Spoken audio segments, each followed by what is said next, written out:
Welcome. This is the Punk CX podcast. My name is Adrian Swinsko, and I'm an advisor, best-selling author, Forbes contributor, and general explorer of the service and experience space. On the podcast, I seek out and interview entrepreneurs, leading business people, authors, tech leaders, academics, and generally cool people doing interesting stuff in the service and experience space. Check out the archive at adrianswinsko.com. That's enough for me. Let's get into the interview. So welcome to the next edition of the Punk CX podcast. With me today, I have Don Schuerman, who is the CTO at Pega. Don is an old friend of the podcast. I don't know. A lot of emphasis on old there, Adrian. Well, no, the kind of, the podcast is old. I mean, it's been around since January 2011. Now, you weren't on it right at the very beginning, but you've been around a couple of times. And I normally ask people to introduce themselves, but I was thinking about it and going, should I ask you to introduce yourself? Or do you want to do that anyway? Or just leave it? Sure. I mean, look, for folks who haven't heard from me before, I'm CTO at Pega Systems. I think these days CTO really just means Chief Translation Officer. How can I help people understand what all this tech really means and how we translate it into actual meaningful use and impact for our customers and our businesses? So that's what I do. Perfect. And you should check out Don and I have a regular rummage around on the podcast every now and again, usually related to the upcoming Pega World event, which it takes place every year in June in Las Vegas. And this is exactly kind of why we're talking again this year, to let people know that it's coming up.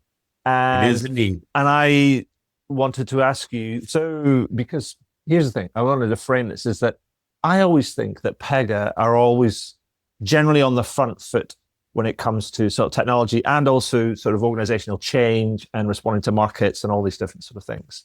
And you sort of lead the conversation or almost like set the tone in many ways, which I've always liked about what you guys do. And so I wanted to ask you to give us a bit of a preview of what to expect this year. What's the tone? What's the overall theme of the event?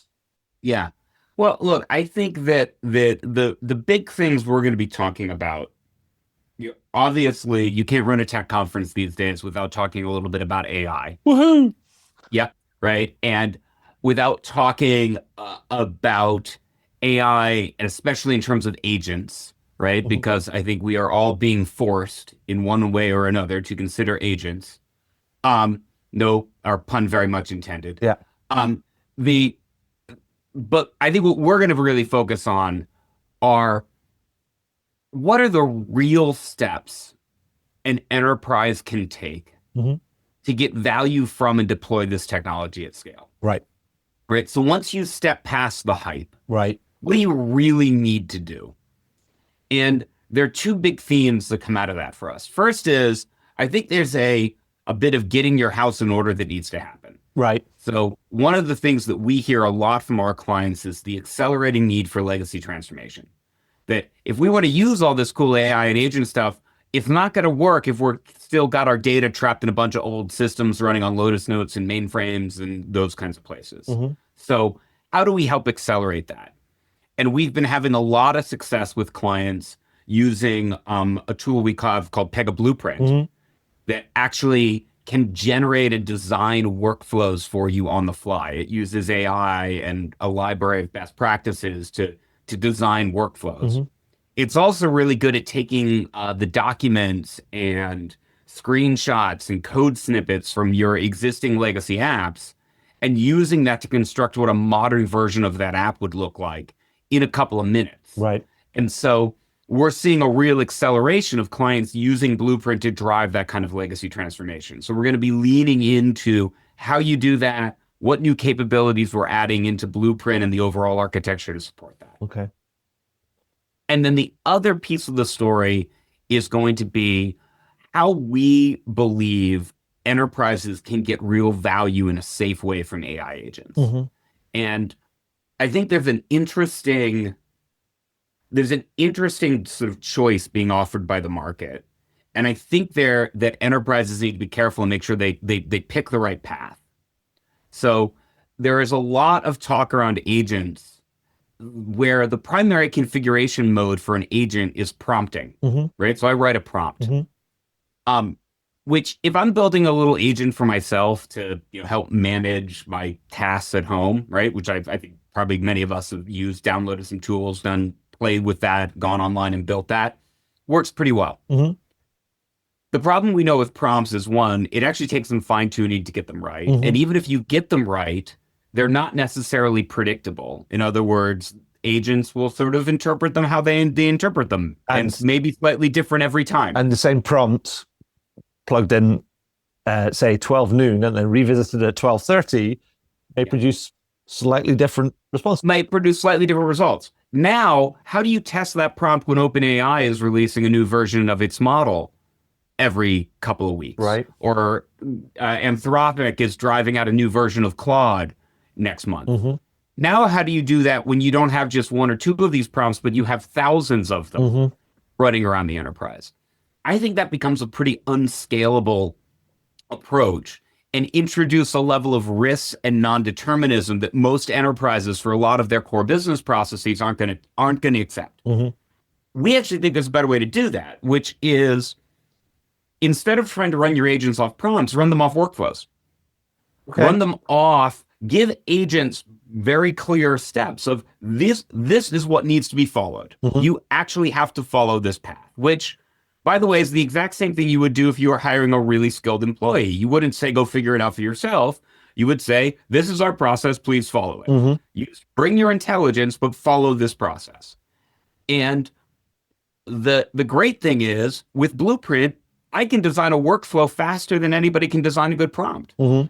So we can use Blueprint and the reasoning power of agents embedded inside of Blueprint to design the workflows, and then use the workflows to power the agents at runtime. So you get the power of an agent, but you get the predictability of a workflow based into it. Yeah. And we're going to be showcasing a lot of that at Technology at PegaWorld, because from my conversations with our clients, that's a path that they see to actually start deploying some of this agent stuff at scale. Yeah. I think that's really interesting. And it reminds me of this thing. So I went to, in the autumn of last year, I went to do the short course on foresight. Okay. Like, it's almost like strategic planning, scenario planning, but foresight type stuff. Yeah. And they had this really interesting kind of model. It was in Copenhagen, the Copenhagen Institute for Foresight Studies, apparently one of the oldest ones in the world. And they had this little, very simple kind of like model where they kind of said, look, if you think about the future, there's this triangle. And so at the top of the triangle, there's almost like the forces that are pulling you towards the future. And then another corner of the triangle, there was like forces that are pushing you towards the future. Now, the thing is, what you have to kind of, you can think about the future studies that way, but actually if you don't take into account the anchors that actually kind of like are in your present, then you don't get it right as well. So you have to take account of like the forces that are pushing, forces that are pulling, but also the anchors that you have to deal with in order to think about the kind of the future. And what I mean by why I think that's interesting is because what you're doing is a lot of people are talking about this technology and it's almost like leaping forward without actually being cognizant of where you're coming from. Exactly right. And I think that's the kind of the interesting framing around the sort of the legacy transformation. And I kind of like that because it's real, right? It's a bit like, it's not just all shiny objects, let's kind of like fantasize about what we could do. It's not just about what you could do, it's about what you probably can do as well, based on where you're at. Well, and what is going to work inside the existing organizational structures and regulatory frameworks and expectations that we have, right? I think all of this, all of the technology choices we need to make, to your point, they also have to work inside of the organizations that we actually have. Yeah, and that's your bounded reality, right? Right. There's a bound of reality that's there, and I see in some places people positioning to markets like, well, we don't even need to have workflows in our business. We'll just have agents figuring it out. And And my view on that is, well, no, we have workflows in our business because we also don't let humans go figure it out. We actually have humans Yeah. that have to adhere to business processes because that's the mechanism that we use to ensure that we are doing the things that we said we would do, that we are following the laws and regulations that we operate by, and that we are taking what in many cases is the IP of our business, right? Mm-hmm. In many cases, the workflows are what make, if I'm a service oriented business and my product is primarily a service, so banking, Mm-hmm. telecommunications, insurance, government entities, the thing that sets me apart, the actual definition of my IP is the processes I use to fulfill that service. Mm-hmm. And so I think organizations want to fiercely protect that Mm-hmm. and make sure that regardless of what happens in this sort of agentic world, that I'm binding the agents into those workflows that are both the protection of my business, but also the competitive advantage of my business. And is that the kind of because we were talking before, and you alluded to the idea that there's many enterprises already. There's a lot of talk in this space. I mean, it's obviously dominated by agentic AI and how people are taking those, if you like, solutions and throwing them at problems rather than actually fixing, the core problems or streamlining kind of process. And that in turn is creating kind of this kind of chaos, as it were. It's almost like you're almost like intentionally creating your own little black box when you Yes. need kind of like transparency, to understand kind of how things actually work. Yeah, that's right. You need the transparency, and there are also certain things I think in certain enterprises that are non-negotiables, right? I need transparency. I need auditing of everything that happens. Mm-hmm. I need to be able to demonstrate to my regulatory stakeholders that I have defined a process and that I follow that process with a high degree of consistency. Sure. Now, that doesn't mean you don't want to have conversational front ends that are very agentic interacting with your employees and your customers. Absolutely. So we're going to show at Pega World really powerful tools that let you instantly take a whole library of workflows and use a large language model to stick a semantic and conversational front end on top of it. Mm-hmm. So that I'm using the large language model to semantically discover exactly the right workflow and then guide me through all the required data fields and steps in that workflow. Yep. Right? That's really powerful, and that can deliver a game-changing experience both for employees and for customers alike. But it does it in a way that actually fits inside of the way in which the organization needs to operate. So one of the other things I wanted to pick up on, because you actually said when we were talking about setting this up, is that you said that, and this is to acknowledge kind of the fact that you're dealing with these really big enterprises, and many of them are still struggling with like legacy systems. You mentioned in passing, like earlier on in the conversation, you mentioned Lotus Notes. I nearly kind of the blood drained from my face kind of when you Right. mentioned Lotus Notes. But you also kind of like said, which is I thought was interesting, is how these legacy systems, while they might be outdated, still represent sort of the integrity of a brand. And I thought that's a really interesting thing because it felt like me, you don't want to throw the baby out with the bathwater. Well, I think, yeah, I mean, I think there's, it's funny. I think legacy systems have both a sort of downward pull on things like agility and speed. Yeah. But, sometimes we often talk to clients that you almost need to think of them as not legacy, but heritage systems. Right. Like, Okay. because in many ways, if you're an organization that's been in business for decades, Mm-hmm. those legacy systems do contain some of the heritage, either data, transactions, best practices, processes. So now, and so our thinking is, how can you take that heritage and not just replatform it, right? Because what I don't want to do is go from spaghetti code in a legacy system to spaghetti code sitting on the cloud. That doesn't necessarily solve my problem. Sure. How do I distill what's the best practices? What are the rules and processes and workflows embedded in those systems? And then make them observable to human experts so that we can maybe transform them and maybe say, hey, this process that, in our legacy system has 8 steps doesn't need 8 steps. It just needs 4. Right. Great. Let me get that new version of it built on what was in my heritage, but now I'm carrying that heritage forward to a modern world, not just technically, but also in terms of the processes and the experiences I want to deliver to customers. And is that And the sort of thing you would do with, like, say, process mining and capturing the data from? well, it could be process mining, but I think the interesting thing is that you now with Gen AI, maybe process mining, or maybe I just simply look at the documentation of the application. Right. Maybe I just record a video of somebody using the app, right?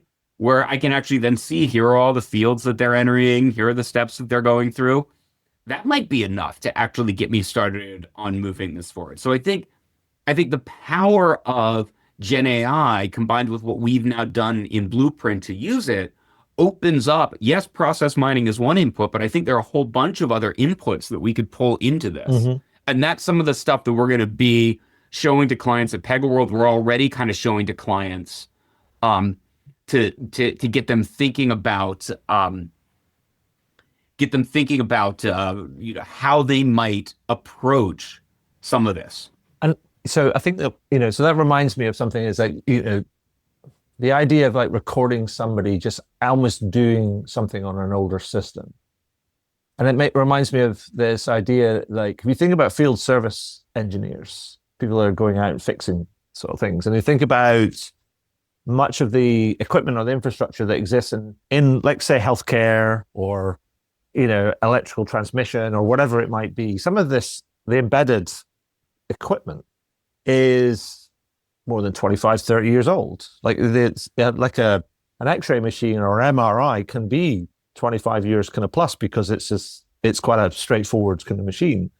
Yeah. And you've got people that there's research that says, about 30% of all the field service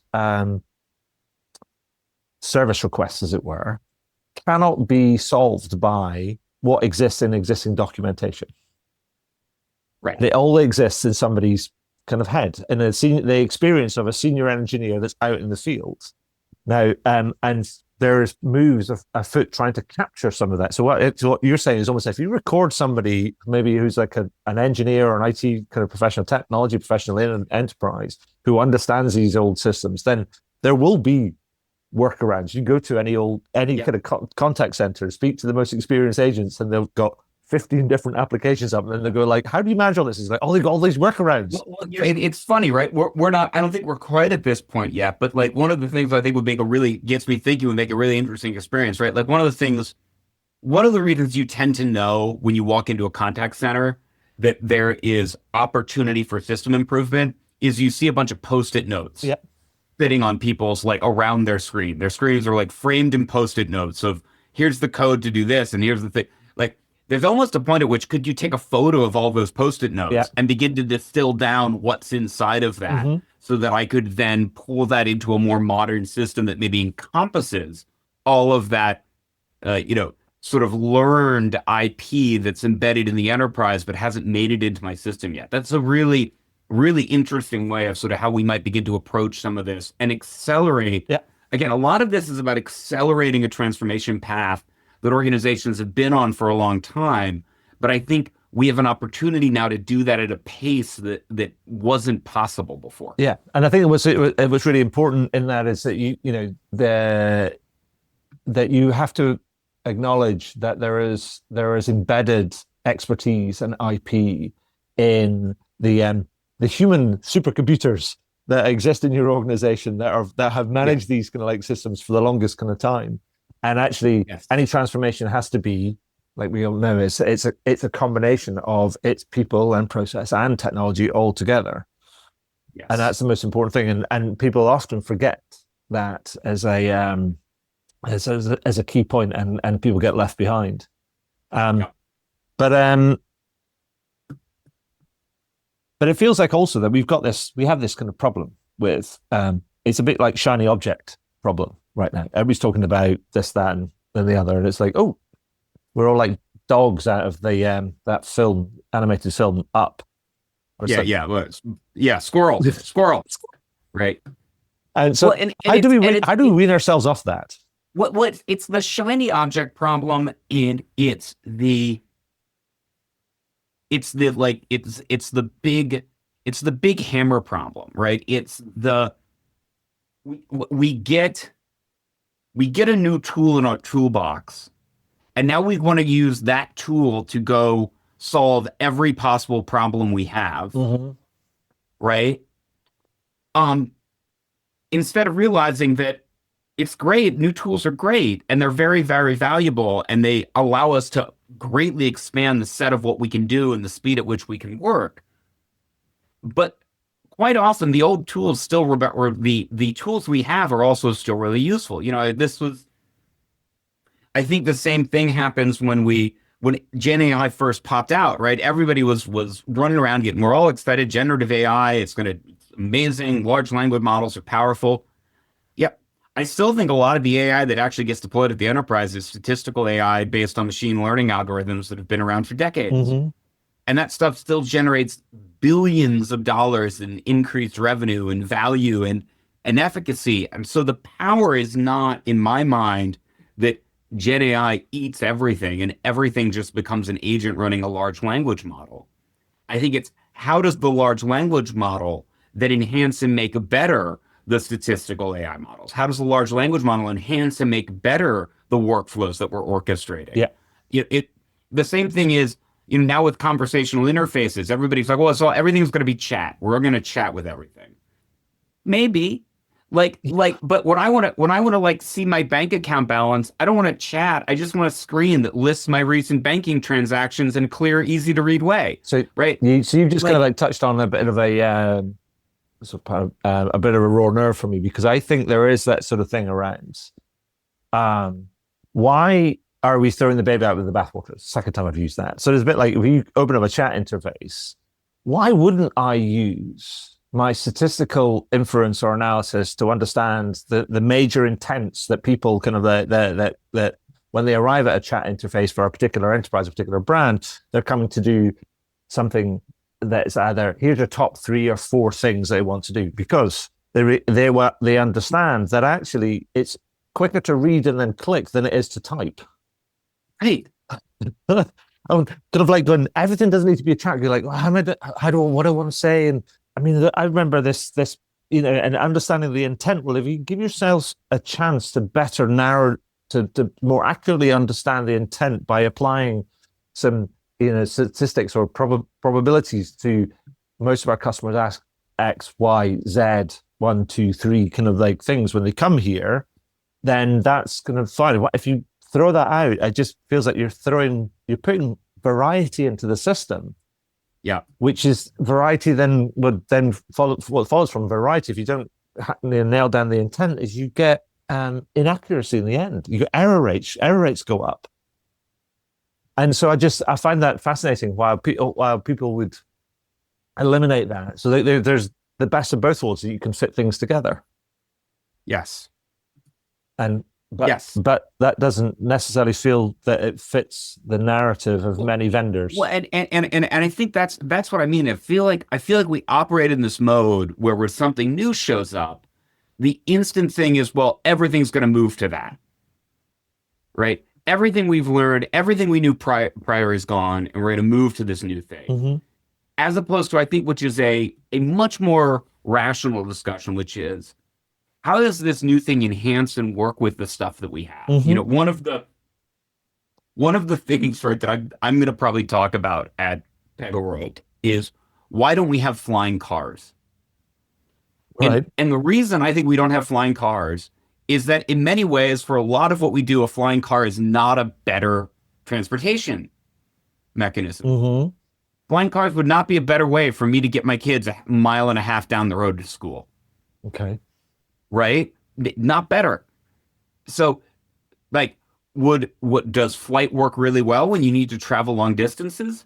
Absolutely. Does it work really well when you can maximize the cost efficiency by putting lots of people on a single plane, right? So the overall cost of thrust and fuel and all that takes to get something off the air, you've actually yes, absolutely. Right? But it doesn't mean that the ability to fly instantly replaces our ability to walk, or our ability to drive, or our ability to take a bicycle someplace, right? And I think sometimes we tend to think when something new shows up, it means that all the other stuff we have is now subjugated to that. And Sure. it's like, no, in many cases, we've solved problems really well, and we should keep the most elegant solution, Hmm. not just the newest solution. Yeah. No, no, indeed. And I think that's absolutely right. And actually, if anything, if you think about those chat interfaces, if that, what's the really interesting thing about those is that it can add all sorts of things. Like it doesn't need to be chat where you type in. It can be a multimodal sort of thing, which makes some of these interfaces more accessible and more appropriate, given different kind of contexts. I mean, because I always find it fascinating, like particularly when maybe say 2, 3 years ago, where you many travel brands or like particularly airlines, where if you are sort of at the airport and you're late for your flight and you want to kind of make a change or you want to notify them, they say, "Oh, please chat with us," and you're like going, "I'm running between gates. How am I going to be able to do that? But I can talk to you."